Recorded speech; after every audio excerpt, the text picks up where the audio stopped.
qui reviennent au pouvoir, ceux-là qui ont tué les gens, ceux-là qui ont commis des crimes économiques, sont revenus aux affaires.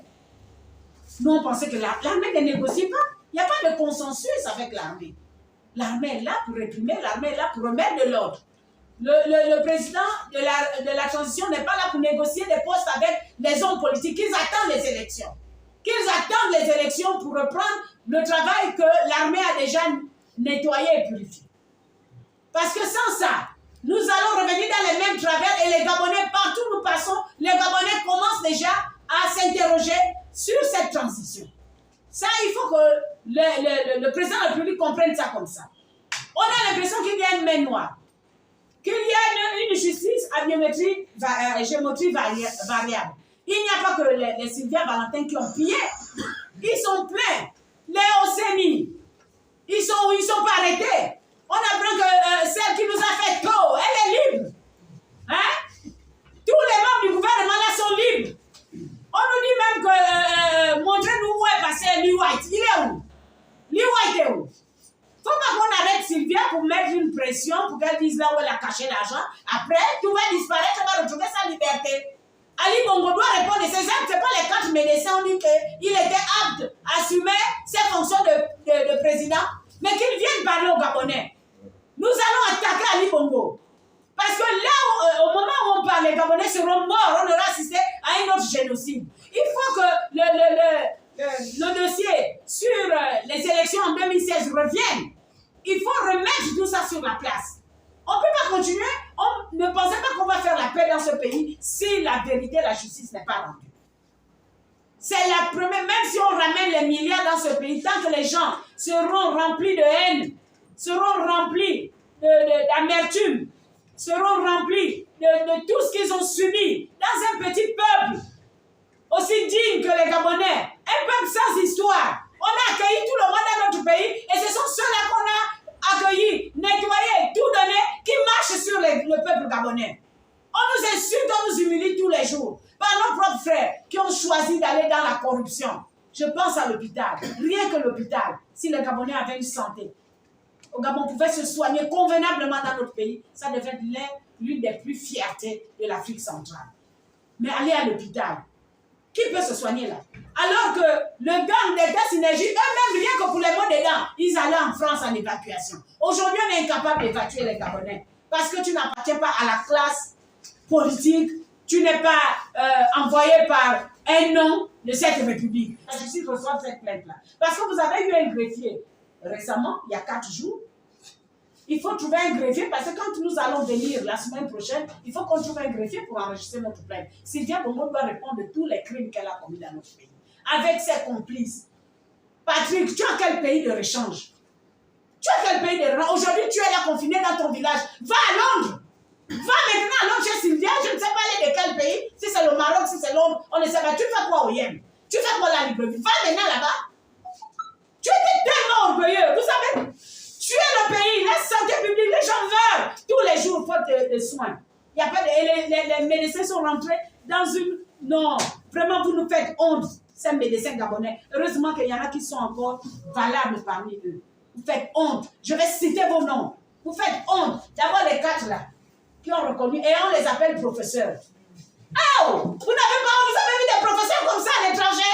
Même là au Bénin, au Cameroun, au Nigeria, 4 professeurs de ce titre-là dans la médecine, trahir le peuple à ce niveau pour de l'argent. Quel argent vous cherchez?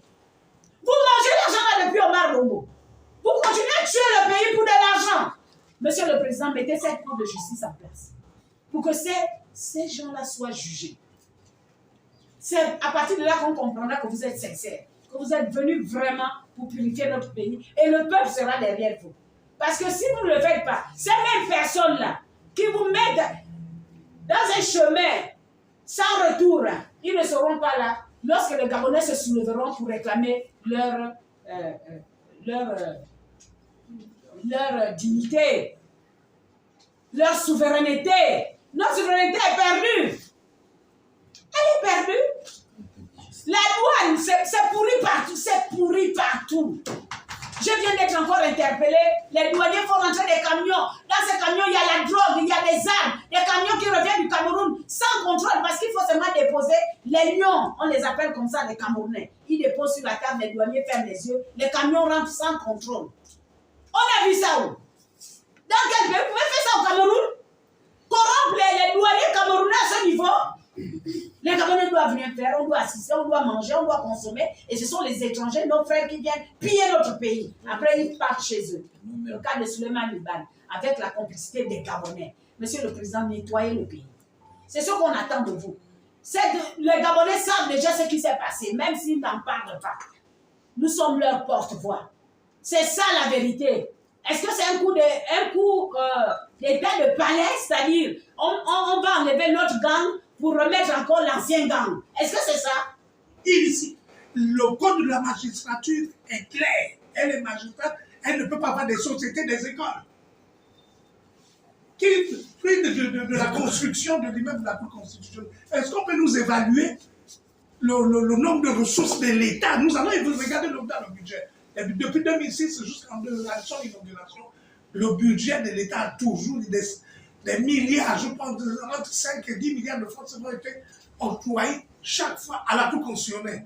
Qui était derrière l'entreprise qui a construit le bâtiment de la Cour constitutionnelle? Comment Marie-Madeleine Gourancho a construit son université de Bikele?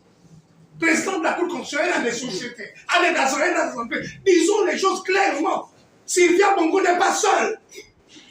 Sylvia Bongo n'est pas seule. Marie-Madeleine doit être poursuivie pour avoir programmé des faux résultats en 2016 et qui ont généré des morts. Plusieurs dizaines de morts, nous allons poursuivre Sylvia Bongo.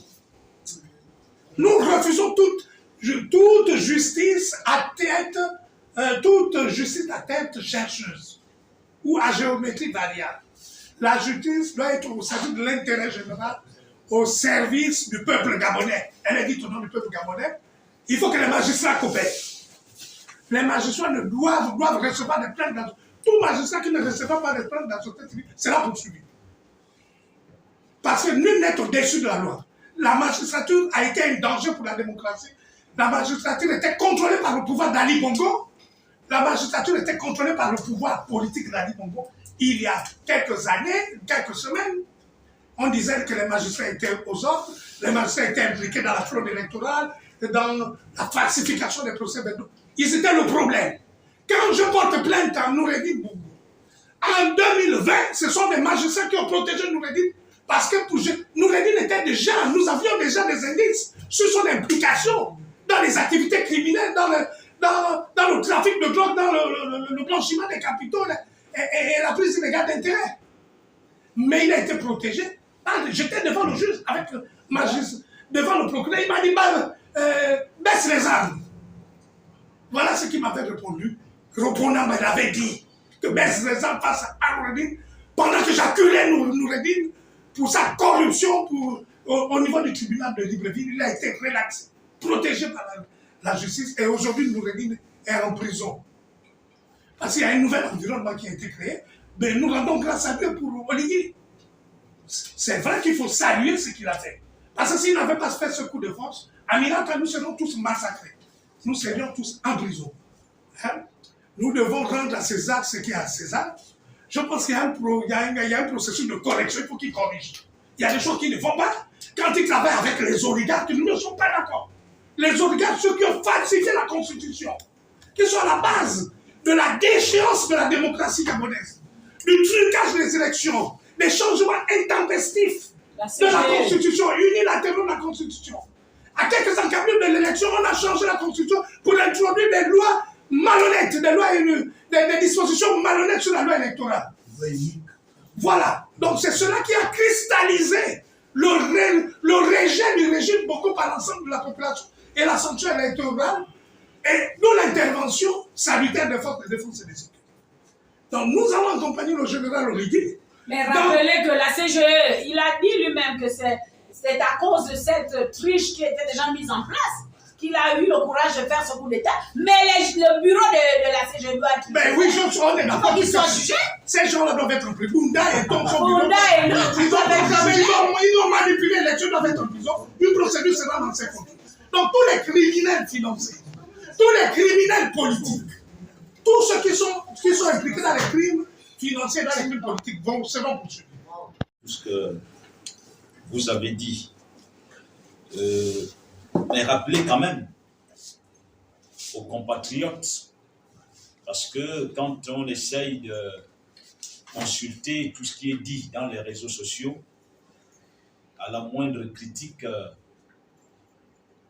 du CTRI, alors certains pensent que nous sommes pressés. Il ne s'agit pas de ça. La société civile gabonaise a salué le coup de salut du 30 août 2023. Et dans son ensemble, elle a décidé d'accompagner les nouvelles autorités. Comme Georges le disait, on serait aujourd'hui à la prison centrale de Libreville pour certains, mais pour les plus malchanceux, portés disparus au moment où nous parlons. Je pense que accompagner la transition, c'est ce que nous sommes en train de faire. Quand ça ne va pas, nous attirons l'attention des nouvelles autorités. Parce que nous n'avons jamais exercé le pouvoir, nous qui sommes ici. Mais après, on se dit, parce qu'on s'est souvent posé, moi je me suis toujours posé la question de savoir comment un président peut être embrigadé. Mais après, on se rend compte qu'effectivement, il y a bien des raisons et bien des failles qui permettent à ce qu'un président soit embrigadé. Et le rôle de la société civile et de tous ceux qui sont déterminés à l'accompagner, c'est effectivement de tirer cette sonnette d'alarme. Je pense que c'est ce que nous sommes en train de faire en ce moment. Nous disons que il n'y a pas que Noureddine, sa mère et ses amis.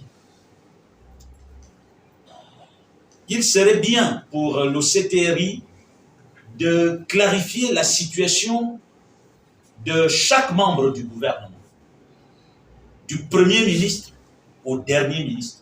Parce que c'est avec cela que nous avons travaillé. Noureddine était à la présidence, on savait qu'il y avait une main noire. Mais les membres du gouvernement ont quand même une responsabilité. Aujourd'hui, la camarade Aminata parlait de Lee White parce qu'il s'est dit que Lee White ne serait plus au Gabon. Mais si c'est le cas, ce serait une grande déception pour le peuple gabonais. Quand on sait le rôle que Lee White a joué dans le pillage de nos ressources. Et il serait important que le CTRI se prononce là-dessus pour rassurer les Gabonais. Je crois que la question de la justice, le travail devrait commencer par la justice. Parce que tout ce que nous allons faire dépendra de la qualité des magistrats qui vont s'occuper de tous ces dossiers. Et si certains, comme Georges le disait, parce que Noureddine, c'est hier, mais depuis 2009, tout ce que les Gabonais subissent à cause de cette justice instrumentalisée, qu'est-ce qu'on en fait? Moi, je pense que c'est une priorité pour le CTRI d'identifier tous ces magistrats véreux que nous connaissons bien et les mettre d'abord de côté. Parce que ce sont les mêmes qui les ont mis à ces postes-là pour traumatiser les Gabonais.